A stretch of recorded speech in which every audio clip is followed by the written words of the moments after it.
Good morning and welcome to Our Issues Milwaukee. I'm your host, Andrea Williams. Friday, November 11th is Veterans Day, and Veterans Day pays tribute to all American veterans living or dead, but especially gives thanks to living veterans who served their country honorably during wartime and/or peacetime.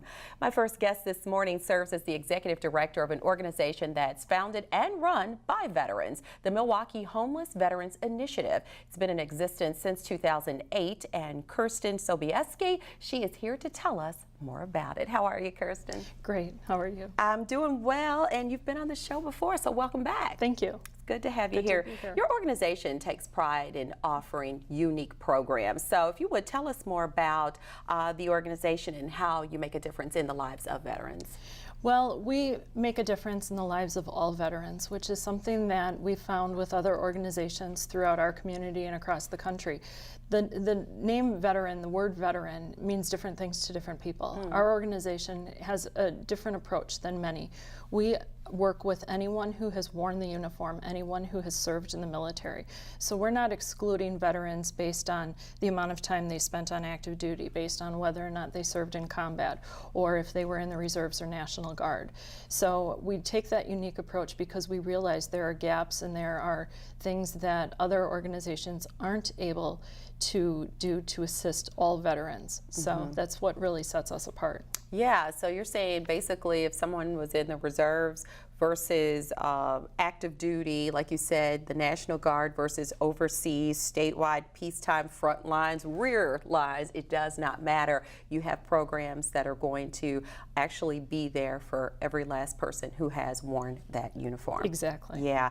When we look at statistics dealing with homelessness pertaining to vets in America, it looks like veterans are more likely than civilians to experience homelessness, and that's mainly due to a higher risk of traumatic brain injuries and PTSD. Would you agree? I would agree that that is one of the factors. It is not the only thing. There are many things that occur in the transition from military service back to civilian life. Many things that are unplanned, many things that don't seem to be going the way that the service member had planned. And so taking those things in consideration along with experiences and perhaps bad things that have happened while on active duty and then bringing that home, there are so many reasons why somebody can experience homelessness, but it seems magnified among the veteran community because of those added challenges. Yeah, and from your experience, you are a vet as well, and working with the Milwaukee Homeless Veterans Initiative, you also see situations dealing with mental health issues and substance abuse. All these different things play a role in the storyline that many of these veterans have. Exactly, and again, these are not things that are just specific to the veteran community. These are things that people throughout our community as a whole experience. But given the situations and things that are experienced on active duty, or even the reasons why someone goes in the military in the first place. Perhaps they're trying to escape a lifestyle that they had before. Perhaps, you know, alcohol or other substance abuse played an issue in their not being able to, you know, function and have a job or do something that they wanted to do. Go to college maybe is something that many veterans weren't able to experience. And so the military is, for many, a way to turn their life around, a way to get a hold of certain situations in their life and hopefully be able to become, you know, a better person than maybe they felt that they were before.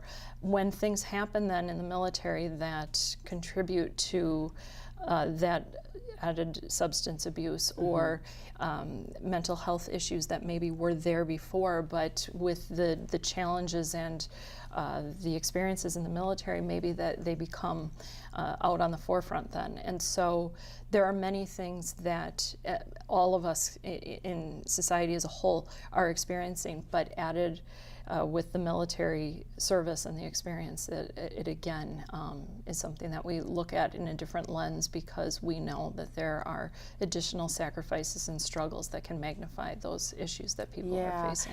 And that's why it's so important to have you here today, to have people who are watching at home better understand that there are so many things. There's life, and then there's military life that those of us who have not served really don't understand. I don't know if people would know what it's like to have maybe bullets flying over your head, or watch somebody that you talk to every single day die right in front of your face. There are so many different things that take place, and it looks like demographically the face of veteran homelessness has changed. You've got vets who are much younger.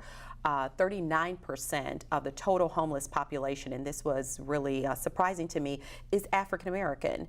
And then you have the number of veteran women who are facing homelessness growing as well. So let's talk about that, specifically the issue with women. Mm-hmm. You do have a specific program in place to help women. Exactly. It's our WOVEN program, Women Veterans Initiative. And we know, as you cited in this statistic, that a woman who has served in the military is 3 times more likely to become homeless than a woman who has not served. Women veterans are the fastest growing segment of all the homeless populations throughout our country. We see this here in Milwaukee too. We know, as I had said before, that a lot of reasons why women enter the military in the first place is to perhaps make a better life for themselves. They may not have access to things that they will have once their military service is over: educational benefits, career opportunities. So we know that there are strong reasons as to why women are going into the military.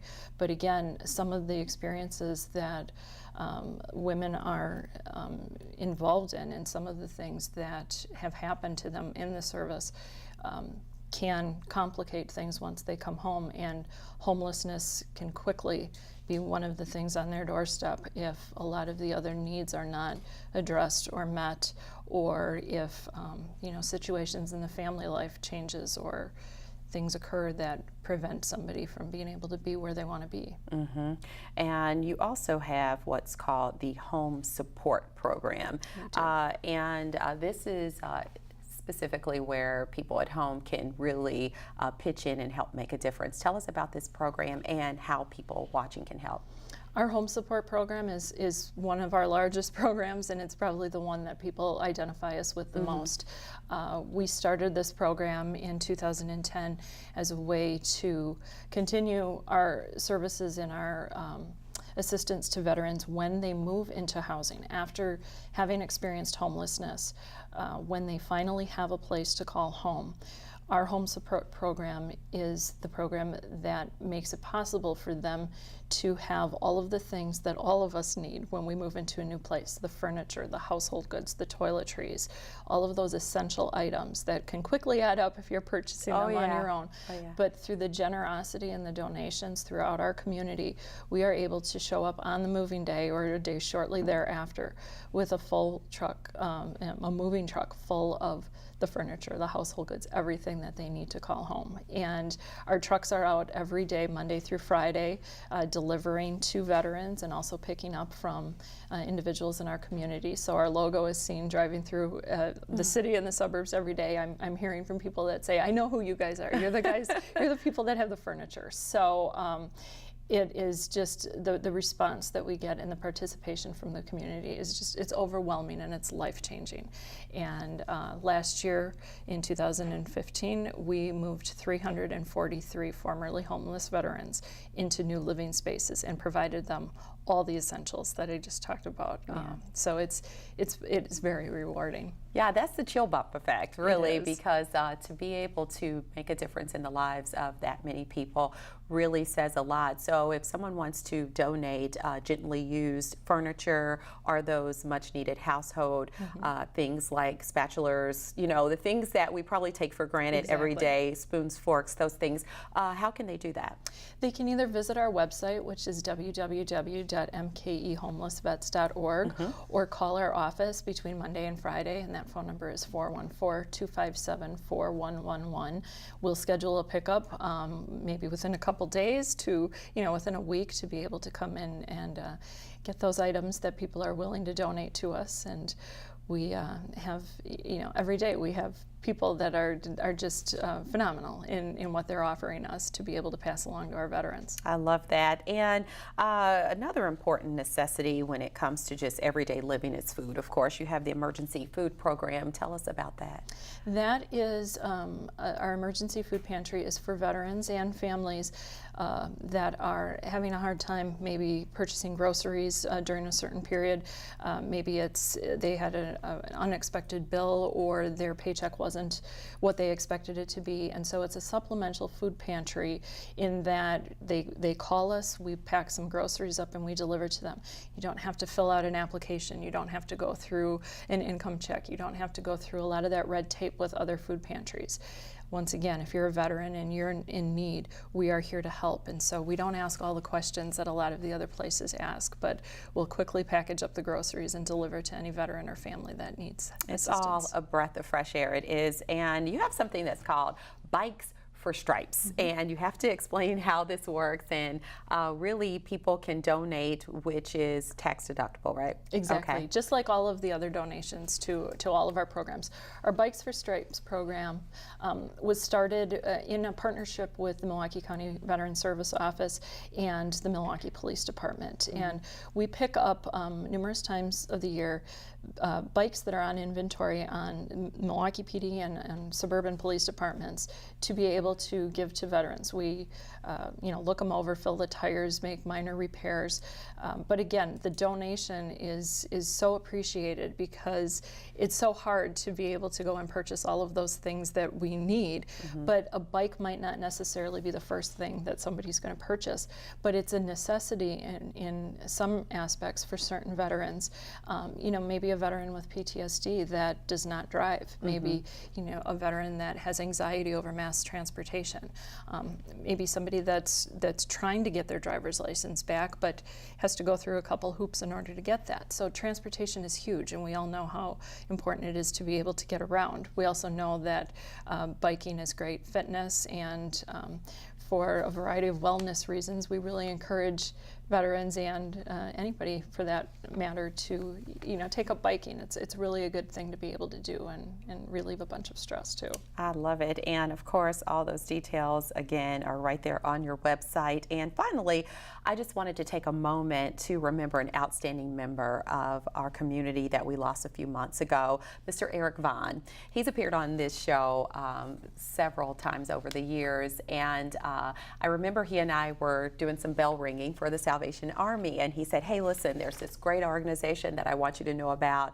and if you can, get them on because they're doing great things. And he was talking about this organization that you represent. So this is a great time for you to kind of talk about the contribution that Eric made to your organization and what role he played as well. Eric is such a special person. He was a board member for the last 3 years. The contributions he made not only to MHVI but to the community as a whole are missed. We feel it already. There is just no words that can express how wonderful of a person he is. He himself was an Air Force veteran.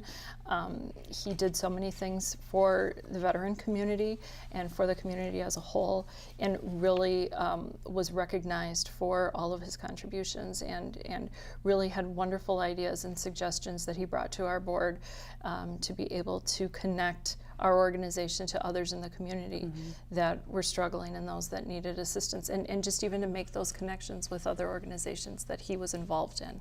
Yeah. So we really miss Eric. Oh, we all do, and it's pretty amazing all the different things that he did to make a difference in a community where he actually was from the DC area but attended Marquette University, but really made Milwaukee his home, and he will be remembered and respected for all the great things that he gave to this community for years to come. So thank you for sharing that. Thank you. And I really appreciate you coming on and giving us all the great details on the things that you're doing with your organization as well. Continued success. Thank you so much. It's a pleasure talking to you. You too. And Kirsten Sobieski, she is the Executive Director of the Milwaukee Homeless Veterans Initiative. And for more information on anything that we've discussed today, you can visit their website at mkehomelessvets.org or give them a call at 414-257-4111. When we return to Our Issues Milwaukee, we'll continue our focus on Veterans Day, which is observed on November 11th. But of course, we are thankful to our troops every day for their dedication and sacrifice. Up next, we're going to learn more about a camp that's been set up for children of fallen heroes. We'll meet a representative from Camp Hometown Heroes right after this.